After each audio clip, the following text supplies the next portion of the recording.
Bonsoir à tous, bienvenue dans Café Sport, votre nouvelle émission sportive mensuelle pensée pour les Bergeracois, par les Bergeracois. Ne perdons pas de temps et voyons ce que notre équipe vous a concocté pour cette grande première. À la une ce mois-ci, un entretien avec Renaud Delmas, entraîneur de l'USB Rugby, où nous reviendrons avec lui sur la saison de l'équipe pour son retour en Fédéral 1 et ses ambitions pour la suite de son aventure en terre bergeracoise. Le Café Sport Club mettra ensuite à l'honneur la jeunesse, avec une immersion au sein de l'équipe U11 du Bergerac Périgord FC, à la veille notamment de leur départ pour Marseille, où malgré leur jeune âge, ces derniers disputent un tournoi. Le portrait du mois sera féminin, en la personne de Morgane Webel, joueuse cadre du Bergerac Périgord pour handball, qui évolue au 3e échelon français. Enfin, la rédaction de Café Sport reviendra brièvement sur les principaux événements et résultats sportifs de ces dernières semaines avec sa rubrique En bref. Et pour cette première édition, on va parler ballon ovale. Promu cette saison au Fédéral 1, l'USB Rugby a finalement acquis son maintien ces dernières semaines. Symbole de ce succès, Renaud Delmas. Ancien international français de rugby à 7, le Périgourdin d'origine a repris les rênes de l'équipe en début de saison. Entretien avec ce passionné qui compte bien pérenniser la montée en puissance de la formation bergeracoise.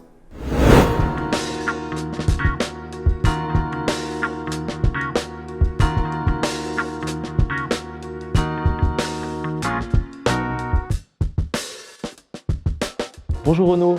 Salut. Première question, comment ça va ? Ça va bien, la saison est terminée, on continue les entraînements, donc ça se passe bien, on est un peu plus relâché, donc voilà. Satisfait, j'imagine, du maintien ? C'était l'objectif annoncé en début de saison ? Tout à fait, forcément satisfait. L'objectif affiché était le maintien, donc on a rempli l'objectif. Après, vu notre saison, comment elle s'est déroulée, c'était un peu paradoxal, on a enchaîné 6 défaites d'affilée, donc là à ce moment-là on pensait plus qu'au maintien, mais derrière on a enchaîné 7 victoires d'affilée et à ce moment-là, à la fin des 7 victoires, on avait un petit côté de notre tête qui pensait à la qualification. Bon, on n'a pas réussi à aller chercher, comme j'ai dit aux joueurs, ce cerise sur le gâteau, mais bon, on est vraiment satisfait quand même du maintien, c'était l'objectif du club et on l'a rempli, donc voilà.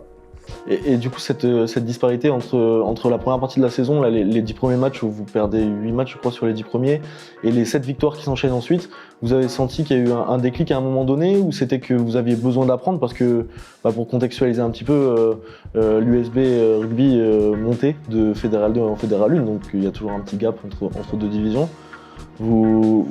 On l'explique avec le staff, on l'a expliqué en se disant que déjà il y a la montée d'un niveau, donc forcément l'adversité est plus forte, et aussi le fait du changement de staff. C'est notre première saison où on est arrivé à la tête de l'équipe première, et du coup il fallait apprendre à se connaître entre les joueurs, les entraîneurs, la méthode de travail qui était peut-être un peu différente de ce qui se faisait avant, donc du coup on a mis du temps à se trouver, comme j'ai dit, entre les joueurs et le staff, et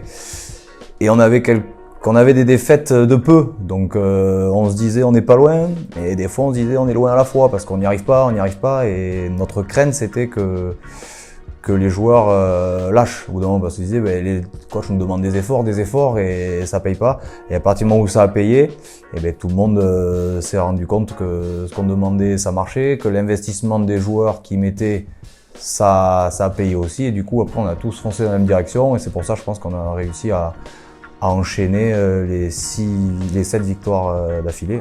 Après, de dire est-ce qu'il y a eu un déclic, je sais pas, je pense que c'est petit à petit le fait de continuer à bosser et à croire en nous. On a cru en nous en se disant, on se l'est martelé, on est capable d'être à ce niveau-là, on mérite à ce niveau-là, on n'est pas loin, on fait des fautes qui sont facilement gommables, et si on continue comme ça va le faire. Vous, sur un plan personnel, vous êtes un habitué de la Fédéral 1, si je ne me trompe pas, vous êtes dans les meilleurs marqueurs de l'histoire de cette division-là.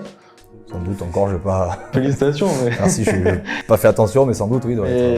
Du coup, la question que je me posais, parce que c'est la première fois que vous coachez à un niveau pareil, avant que vous vous occupiez des jeunes, même si c'est quand même une belle préparation, les U18. Comment ça a été, vous, ce début de saison ? Ce début de saison, très excité, parce que, comme tu viens de le dire, c'était ma première saison avec des seniors, donc c'est différent des jeunes, il y a un peu plus de management, et on a affaire à des hommes, donc c'est pas pareil. Sur les jeunes, c'est un peu plus directif, c'est un peu plus, on impose, les jeunes, ils ont 17 ans, 16 ans, donc c'est une page blanche, on est là pour leur apprendre les bases, alors que sur les seniors cette année, j'entraîne des joueurs qui ont 35, 40, 20, donc il y a un peu de tout. Et des joueurs qui ont 35 ans, qui ont une certaine expérience, mais tu leur parles pas comme des juniors de 17 ans. Donc oui, c'était un peu différent, donc j'étais excité et au final, je pense que ça s'est pas trop mal déroulé. À la preuve, on a réussi à remplir l'objectif, donc je pense que c'est important de voir les choses comme ça. Après, sur un côté personnel, j'ai passé mon diplôme, j'ai commencé par les jeunes, donc je pense que c'est les étapes à faire. On a fait 3 ans avec Rémi Escudier, mon binôme, on se suit depuis le début. On fait 3 saisons avec des juniors. Au bout de 3 saisons, on s'est dit bon allez, est-ce qu'on se tenterait pas, est-ce qu'on se testerait pas sur des adultes pour voir qu'est-ce qu'on a dans le ventre en gros, qu'est-ce qu'on est capable de faire. Et au final, on a eu l'appel d'Alex Fronter, le président, et on s'est dit bon on connaît le club tous les deux. Rémi avait déjà entraîné ici, moi j'y avais joué pendant 4 saisons, donc on s'est dit pourquoi pas, et puis on va s'étalonner quoi. On prend pas un énorme risque de faire ça. Qu'est-ce qui est le plus difficile? L'aspect tactique ou l'aspect management? Ça dépend des caractères. Moi j'adore l'aspect tactique. Moi je vais dire un peu plus l'aspect management, même si je le répète, j'ai un groupe assez facile à Bergerac avec une superbe ambiance et une bonne équipe soudée, avec pas mal de mecs du coin qui sont très copains, qui intègrent facilement les recrues de l'extérieur. C'est un club qui est très, très ouvert.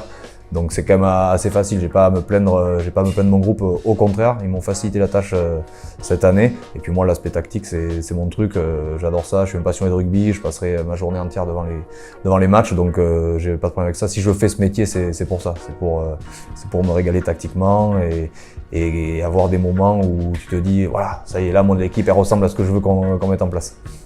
Ok, et là du coup à court terme, qu'est-ce qu'on peut vous souhaiter?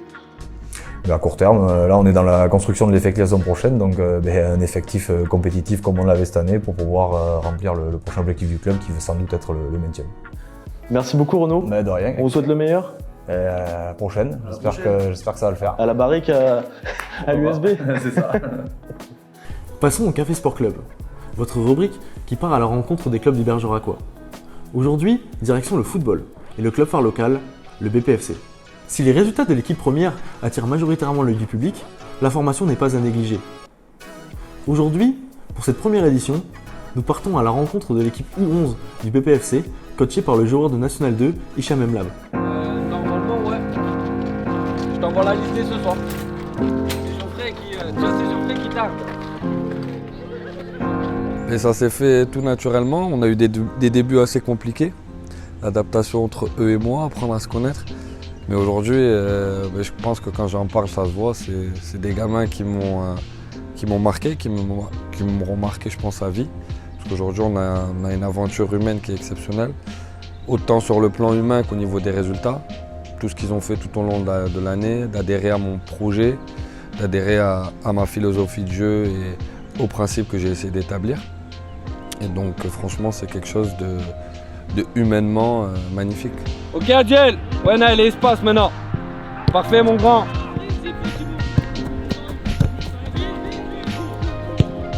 On est en train de construire quelque chose qui sur le temps peut avoir des résultats, où on essaie de leur expliquer la marche à suivre, que par le jeu on pourra gagner et avoir des résultats. Donc là, on est au tout début du projet, en espérant qu'on arrive à perpétuer le projet et à bien l'installer. Celui qui n'essaye pas ne pourra pas se tromper, d'accord? Elle est bête cette phrase, mais si j'essaye pas, regardez, j'ai une connerie là, prends le ballon, frapper comme ça, mais je sais pas ce qui va se passer. Donc, qu'est-ce que j'ai fait là? Essayez. Et voilà, donc après, je reprends un ballon et boum. Ah, mais bizarrement, j'y arrive. Mais la première fois, j'ai fait quoi? J'ai tiré à côté. Et est-ce que j'ai baissé la tête? Non, je réfléchis pas, je reprends un ballon et je réessaye. D'accord? Arrêtez de bouder. J'aime pas ça. Je préfère voir un enfant qui rate mais qui se dit bon, mais la prochaine je vais la mettre.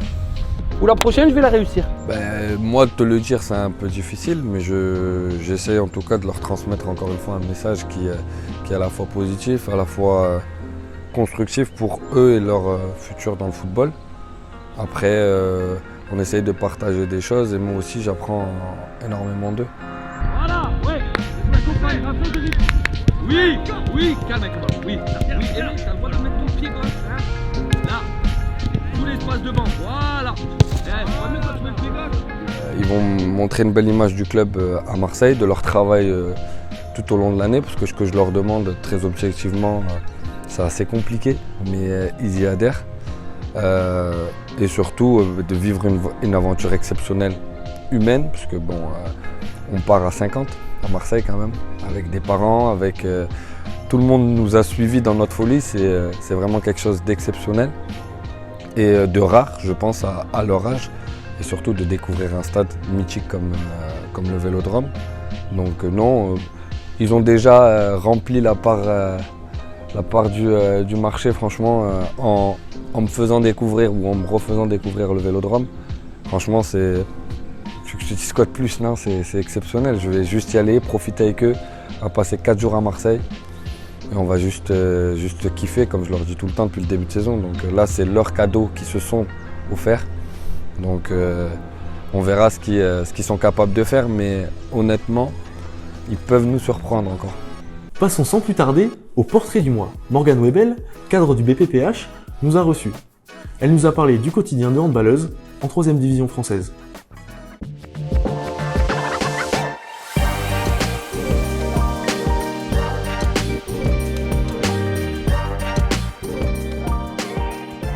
Bonjour à tous et bienvenue dans le portrait du mois. On est ici au gymnase Louis Aragon pour y rencontrer Morgane Webel, joueuse du BPPH. Elle nous a parlé de sa vie sportive, de sa saison et de sa vie professionnelle. Allez, c'est parti.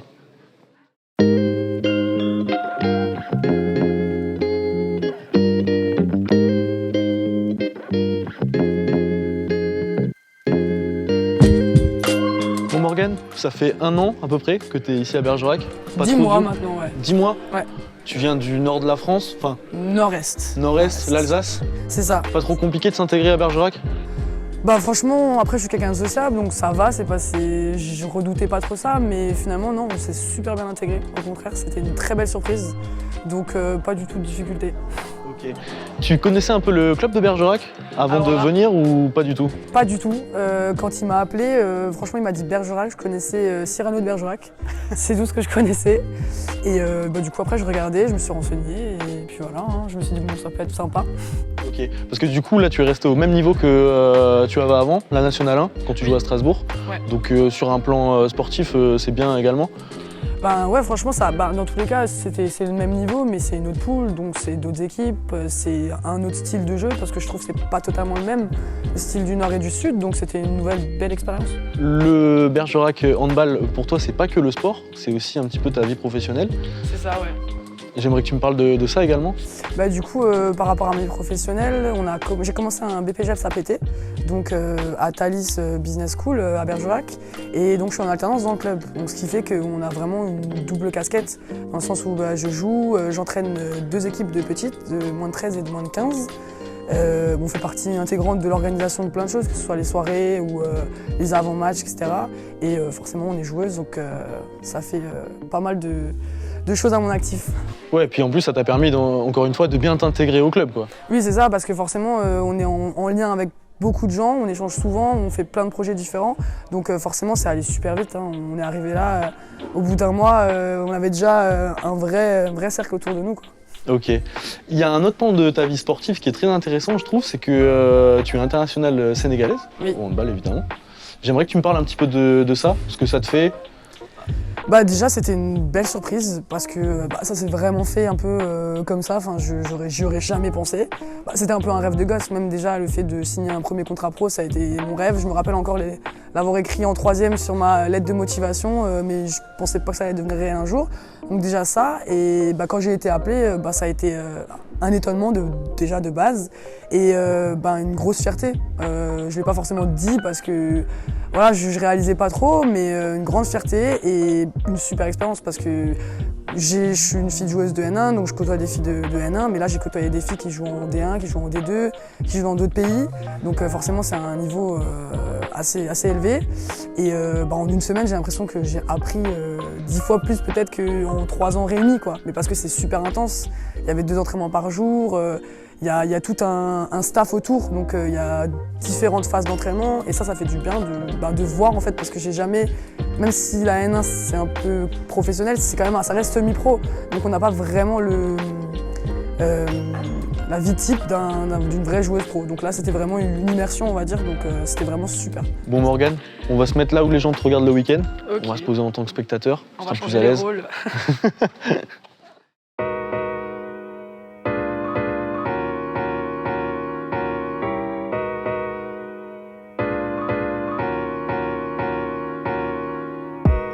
Donc là ici on est en tribune, on a un peu changé les rôles, là c'est pas toi, t'es pas sur le terrain, t'es en tribune. Est-ce que tu sens une ferveur pour le handball un peu à Bergerac? Ben, j'étais pas là l'année dernière, donc j'ai pas vu de mes propres yeux, mais de ce qu'on m'a raconté et ce qui se disait, c'est que ça avait perdu un peu de saveur, je dirais, par rapport au Covid et par rapport, je pense, à plein d'autres choses aussi. Et franchement, cette année, moi j'ai été surprise. Bon, le premier match, il n'y avait pas énormément de monde, mais il y avait déjà quand même un petit nombre. Mais là, par exemple, le dernier match, il y avait les tribunes, elles étaient remplies. Je regardais la salle, j'étais choquée. Et c'était plaisant parce qu'en plus, on sait qu'on y est pour quelque chose en fait. Et du coup, oui, je pense que le club, il a vraiment repris de la ferveur. Même par rapport aux gens qui sont licenciés. Donc déjà, il y a beaucoup plus de cohésion. Vu qu'on coach des petites, forcément, elles viennent nous voir. Voilà, elles sont trop mignonnes, quoi. Et tout ce qu'il y a autour, il y a beaucoup plus de gens qui viennent comme ça et qui font pas du tout le non plus. Donc, je pense que ça a pris de la ferveur. Ouais. T'as l'air vraiment très épanoui, là, que ce soit sportivement et extra-sportivement. Donc je sais pas trop qu'est-ce qu'on pourrait te souhaiter de plus là, pour l'année prochaine. De continuer à l'être. De continuer à l'être.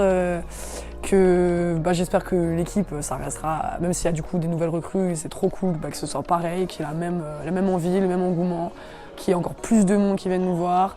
Que personnellement, que moi ça y est encore mieux forcément, hein, mais je pense qu'on garde cette good vibes. À mon avis, c'est le plus important. Ok, bon parfait, hein. C'est ce qu'on te souhaite en tout cas. Merci. Je me le souhaite aussi, je le souhaite à tout le monde. Hein. Et pour un condensé de l'actualité sportive bergeracoise de ces dernières semaines, notre rubrique En bref. Tout ce que vous avez manqué ou pas, résumé en quelques minutes.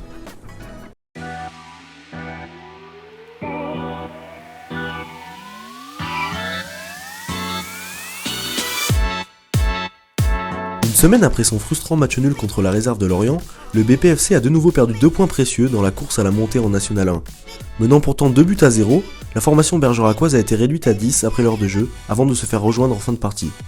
Si les joueurs de Erwan Lanuzel, 3ème à 2 points du leader, peuvent toujours mathématiquement espérer être promus en 3ème division, ils n'ont malheureusement plus leur destin entre leurs mains à 2 journées de la fin du championnat. A noter également la 6ème place de Régional 1 des féminines du BPFC et le titre de meilleure buteuse du championnat pour l'attaquante bergeracoise Nawel Laoudi, auteur de 26 réalisations cette saison. Les U19 du Prix Glorieux Football Club ont remporté la Coupe de Dordogne aux dépens de Trélissac 1-0. Un excellent résultat qui atteste de la bonne forme du club prigontin et de sa formation. Comment ne pas évoquer la montée historique en niveau régional du football club Cotopé-Charmant Creys-Moulédier après leur victoire du week-end passé 1-0 face à Boulazac. Régulier en division 1 Dordogne depuis plusieurs saisons, Creys-Moulédier n'a pas fini de rêver. On l'a vu précédemment, l'équipe masculine senior de l'USB Rugby, 9ème de son championnat, a rempli son contrat en validant son maintien en Fédéral 1. Un excellent résultat global qui s'ajoute à ceux des espoirs, également performants malgré une moyenne d'âge relativement jeune. De bon augure pour la suite, puisque la jeunesse bergeracoise a progressivement su être intégrée à l'équipe première.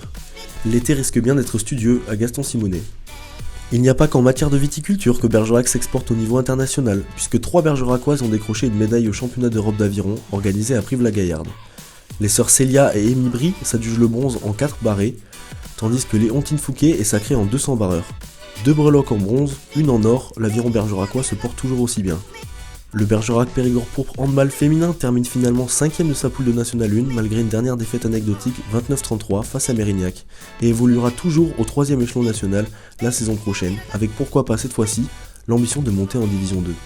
5 Bergeracois et Bergeracoises participeront au All-Star Game Dordogne 2023 organisé à Notre-Dame-de-Sanilhac le 28 mai prochain qui accueillera les meilleurs joueurs du département. Bravo à Laurine Boucher, Oran Tapinouzia et Soléane Constantin chez les femmes, et à Zaxeo Dogbo et Edwin Rebiden chez les hommes, pour qui cette sélection vient récompenser une excellente saison, autant sur le plan individuel que collectif. Car la saison de l'USB Basket a été prolifique, l'équipe senior femme s'est brillamment maintenue en Régional 2, un an après sa promotion, tandis que les seniors hommes ont été sacrés champions de Dordogne et accèdent ainsi au niveau régional la saison prochaine. 15 ans après, la boxe était de retour à Bergerac le samedi 20 mai pour un gala exceptionnel organisé au gymnase Louis Aragon par le Boxing Club bergeracois. Une belle fête ponctuée de 14 combats qui a autant ravi les organisateurs que les 500 personnes venues admirer les différents combattants. En bref, c'est terminé pour ce mois-ci, mais surprise, une chronique similaire débarque tous les débuts de semaine sur la page Café Sport. Vous voulez mettre en avant votre sport ou votre club? Faire découvrir votre activité au plus grand nombre? N'hésitez pas à nous envoyer vos résultats et vidéos via nos réseaux sociaux afin que ces derniers puissent apparaître dans les prochains numéros de Café Sport. Voilà, ce premier numéro de Café Sport est à présent terminé. Un grand merci à l'Eden Café pour l'accueil et à l'agence 24 Prod pour la réalisation. On se retrouve dès le mois prochain pour traiter ensemble de l'actualité sportive bergeracoise.